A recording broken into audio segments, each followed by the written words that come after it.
The world blurred into chaos as the car skidded off the road, metal crunching, glass shattering. My ribs felt like they'd been cracked by a sledgehammer, my head spun, and all I could hear was the wailing of sirens. Pain clawed at my body, but I was alive. Barely. When I woke up in the hospital, the lights were too bright and the sterile smell made me gag. My first instinct? To check my phone. I expected a flood of worried messages from my wife, Emily. Instead, there was just one, a voice message. I pressed play.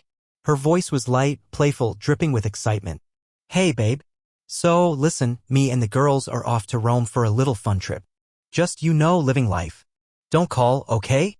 We don't want to be bothered. Have a good recovery. Bye. I thought the morphine was messing with my head. My wife, the woman I had built my entire life with, was leaving the country while I lay in a hospital bed, tubes in my arm, barely able to move. The rage that boiled inside me was unlike anything I'd ever felt before. I was in a car crash. I could have died. And her first instinct? To pack her bags and party in Italy. I clenched my jaw so hard my teeth hurt. I wanted to call her, to scream at her, to demand what the hell she was thinking. But then I replayed her words, don't call. All right, Emily. You don't want me to call? Fine. I reached for my laptop, every movement a struggle, and logged into our shared bank accounts. If she wanted to disappear and have her fun, she could do it without a damn dime from me. One by one, I blocked her ATM cards, froze every credit card, cut off access to the savings account. Within minutes, she and her little vacation squad were officially broke in a foreign country. Now all I had to do was wait. My phone stayed silent for hours.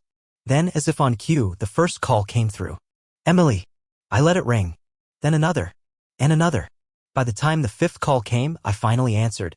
The moment I picked up, her voice exploded through the speaker. Jason. What the hell is wrong with you? I leaned back against the hospital pillow, feeling the stitches in my side pull slightly. What's wrong with me? That's funny. I was gonna ask you the same thing. Why did you block my cards? We're in Rome and I just tried to book a hotel but my card got declined. The others too. What the hell did you do? I could almost see her face, lips curled in anger, eyes wide with entitlement.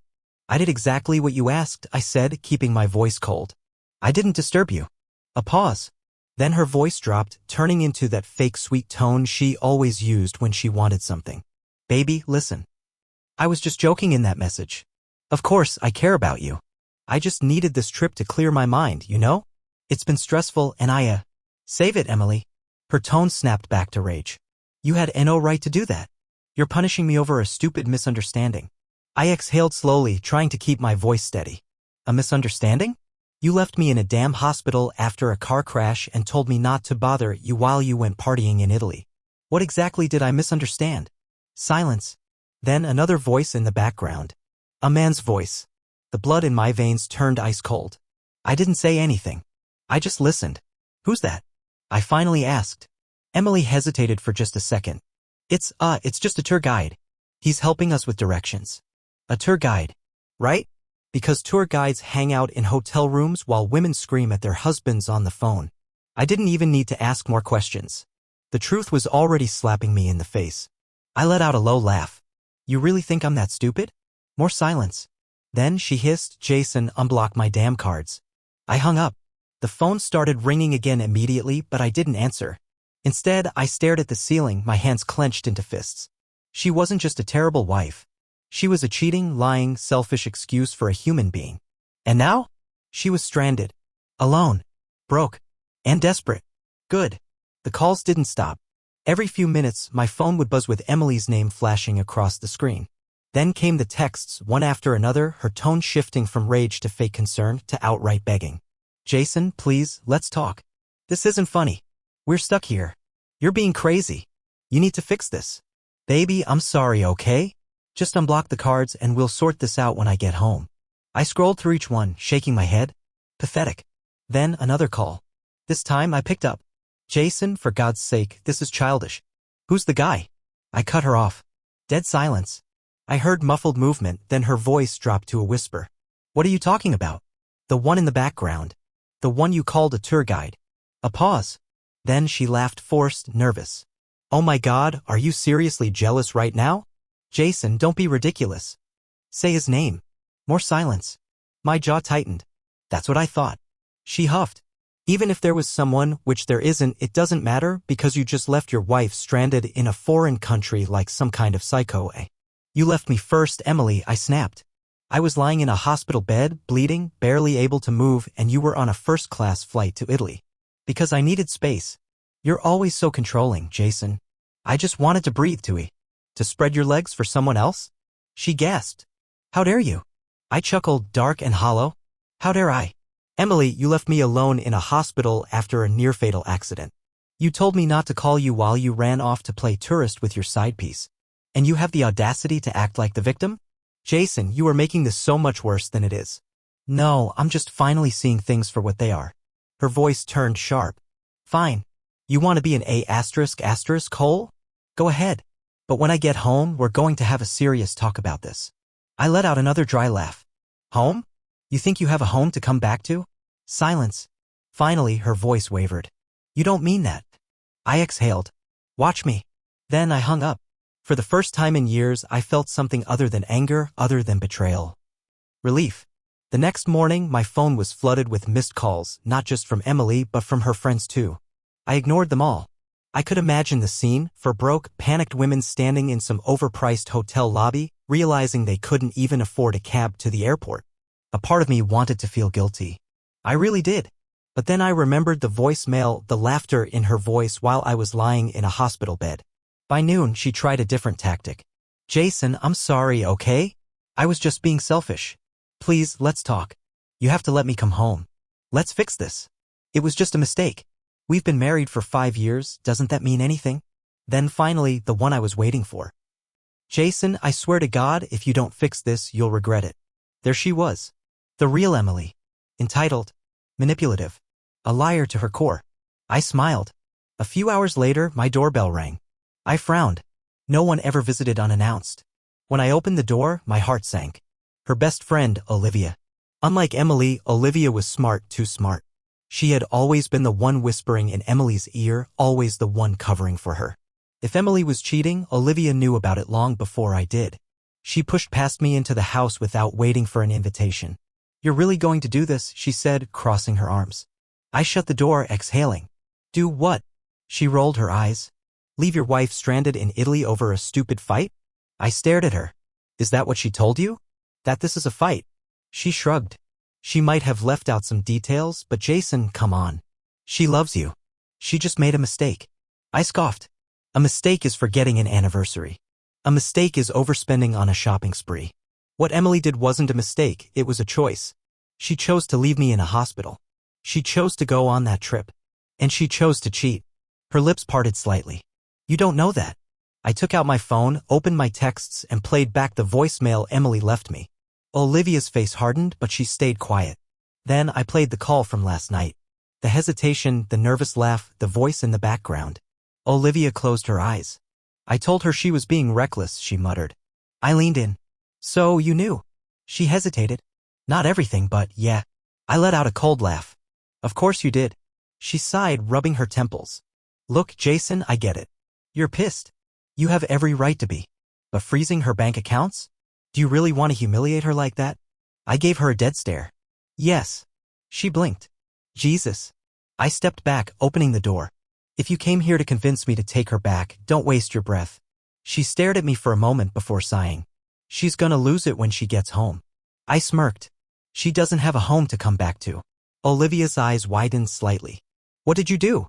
I just smiled. Goodbye, Olivia. She left without another word. As soon as the door shut, I pulled up my email. The paperwork was ready. By the time Emily landed, she wouldn't just be broke. She'd be served. 2 days later, Emily finally managed to get a flight home. I knew because the second her plane landed, my phone lit up with a flood of missed calls and texts. I'm back. Open the door. Jason, don't do this. We need to talk. You are being so **ing dramatic. If you think I'm just gonna roll over and let you treat me like this, you're out of your damn mind. I sat back in my chair, sipping my coffee, watching the notifications pile up. I could almost picture her storming through the airport, suitcase dragging behind her, face twisted in fury. Then the inevitable happened, she showed up. A furious pounding rattled my front door. Jason, open this **ing door right now. I took my time, finishing my sip before heading over. When I finally swung the door open, there she was, makeup smudged, hair a mess, cheap airport hoodie covering the designer dress she probably bought before realizing her cards were useless. Her eyes darted past me into the house. "Let me in." I leaned against the doorframe. "Why?" Her lips curled in a sneer. "Because I ing live here, that's why." I let out a short laugh. "Not anymore." She froze. "What the hell does that mean?" I reached behind the door and grabbed the envelope I prepared. "This was delivered yesterday." I tossed it at her feet. She stared at it for a second before snatching it up. When she read the bold letters at the top, divorce petition, her face paled. Her eyes flicked up to mine, burning with disbelief. "You're divorcing me? Emily, you left me in a hospital to go screw around in Rome. What did you think was gonna happen?" She scoffed, shaking her head. "Oh, so you're just gonna throw away 5 years of marriage over a little mistake?" "There it is again," I said, smiling bitterly. "That word. Mistake." She crossed her arms. "Yeah, a mistake. One you're blowing way out of proportion." I stepped closer, my voice calm. "Was it a mistake when you left me in that hospital?" She rolled her eyes. "Jason, was it a mistake when you laughed in that voicemail?" She shifted her weight uncomfortably. "I didn't mean it like that." I tilted my head. "Was it a mistake when you had another man in your hotel room?" Her mouth snapped shut. "That was it." That was the moment she realized she couldn't talk her way out of this. I smiled. "Yeah, that's what I thought." Her jaw clenched. Then her expression hardened and the real Emily, the one without the fake sweet voice and manipulative apologies, came out. "You are such a petty little h," she spat. "Do you really think you're punishing me? You think I need you? I will walk out of here and I'll be just fine." I nodded. "Then walk." She opened her mouth to fire back, but nothing came out. Because she knew. I wasn't begging. I wasn't chasing her. I was done. Her face twisted in rage. She ripped the divorce papers in half, tossing them to the ground. Your paperwork. I don't need your permission to move on." I grinned. "Then go." She stood there, chest rising and falling, fists clenched, waiting for me to break. But I didn't. She let out a frustrated growl, turned on her heel, and stormed off. I shut the door behind her and exhaled. It was over. I had won. The silence after she left was the loudest thing I had heard in weeks. No more screaming, no more manipulation, no more walking on eggshells, waiting for the next lie to drop. I stood there for a moment, staring at the door, half expecting her to come back, to bang on it, to try one last desperate attempt at saving herself. But she didn't. I turned, walked to the kitchen, and poured myself another cup of coffee. This was it. This was freedom. An hour later, my phone buzzed. Not Emily. Her mother. I sighed and answered. "Jason, what the hell did you do?" Her shrill voice snapped through the speaker. "Emily just called me in tears, saying you threw her out of her own home." I took another sip of coffee. "Her home? I bought this house. She never even paid a single bill. She's your wife." "Not for long." A long, dramatic sigh. "Jason, don't be so rash. Marriage has its ups and downs. You can't just abandon her over one mistake." "There's that word again," I muttered. Her tone hardened. "You're being cruel." "No," I said calmly. "Cruel is leaving your injured husband in a hospital to go party in Rome with your side piece. Cruel is laughing while he suffers." Silence. Then she cleared her throat. "You have to understand. Emily just needed space. She was under a lot of pressure." I laughed. "Yeah? So much pressure that she needed to be under another man." Her mother gasped. "Jason, watch your mouth." I leaned back in my chair. "Don't call me again. Your daughter made her choices. Now she can live with them." Then I hung up. I blocked Emily's number, then her mother's. Then her friends. One by one, I cut them all off. No more Emily. No more damage control. Just peace. That night, I slept better than I had in years. The next few days were eerily quiet. No more phone calls, no more texts, no more slamming doors or fake apologies. It was almost surreal. 5 years of marriage gone in a matter of days. And I didn't miss her. What I did miss was the life I thought I had, the trust, the love, the partnership. But now that I had stepped back and seen things for what they really were, I realized something. Emily had been gone long before Rome. The late nights, the sudden business trips, the way she always had her phone glued to her hand, angling the screen away from me. The signs had been there, but I had been too blind to see them. Or maybe I didn't want to. Now, there was no more pretending. No more excuses. Just cold, brutal reality. On the 4th day, I got an email from my lawyer. Emily had refused to sign the divorce papers. I wasn't surprised. She didn't actually want me, she just didn't want to lose. I called my lawyer immediately. Then we go to court. He sighed. Are you sure? This could get messy. I smirked. Let her make a mess. I'll bring the mop. By the end of the week, Emily finally cracked. She showed up at my office, looking less like the confident, arrogant woman who had stormed out of my house and more like someone who had run out of options.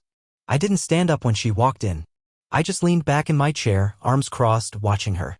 She sat down across from me and folded her hands in her lap like she was about to negotiate a business deal. Jason, can we be adults about this? I almost laughed. Now you want to be an adult? She ignored that. Divorce is expensive. Lawyers will eat up everything we have. It's not worth it. I raised an eyebrow. You don't have anything. You didn't contribute to a damn thing. Her jaw tightened. Fine. Then don't do this for me.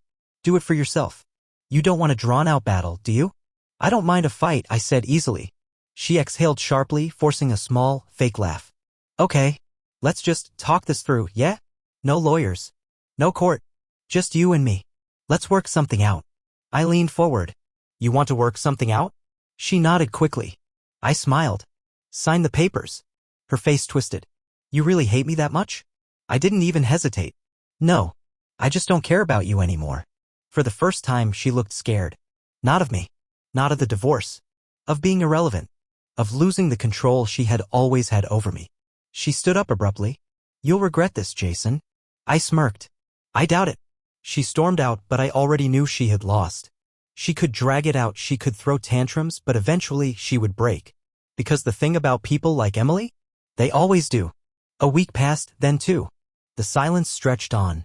Emily had gone radio silent, probably licking her wounds, trying to figure out her next move. I knew it wouldn't last. Sure enough, on a random Wednesday afternoon, I got an email from my lawyer. She signed the papers. Just like that, it was over. No dramatic showdown in court, no desperate pleas. Just a digital signature on a PDF file signaling the end of 5 years of my life. I stared at the screen for a long moment. I had expected to feel something, relief, victory, maybe even sadness. But all I felt was nothing. I shut my laptop, leaned back in my chair, and exhaled. That night, I went out for a drink for the first time in years, alone. No fake conversations, no forced small talk. Just me, a whiskey on the rocks, and a bar full of strangers. Halfway through my drink, my phone buzzed. An unknown number. I already knew who it was before I picked up. Jason, Emily's voice came through, soft and hesitant. Hey. I took a slow sip. What do you want? She hesitated. I wanted to say I'm sorry. I didn't answer. I mean it, she continued. I messed up. I got caught up in everything. The trips, the attention. I lost sight of what really mattered. I smirked. And now that the money's gone, you've suddenly found clarity? Jesus, Jason, I'm not calling for money. Then what? Silence. Then, in a voice so small, so unlike her usual self, she whispered, I miss you. I almost laughed. Miss me? She didn't even like me. She liked the comfort I provided, the security, the lifestyle. But me? She hadn't loved me in years. I swirled the whiskey in my glass, watching the ice clink against the sides. Then, in the calmest voice I'd ever used with her, I said, Emily, I don't miss you. I don't miss who you were, and I sure as hell don't miss what we had. You threw it all away. And now you have to live with that. She inhaled sharply. Jason, please?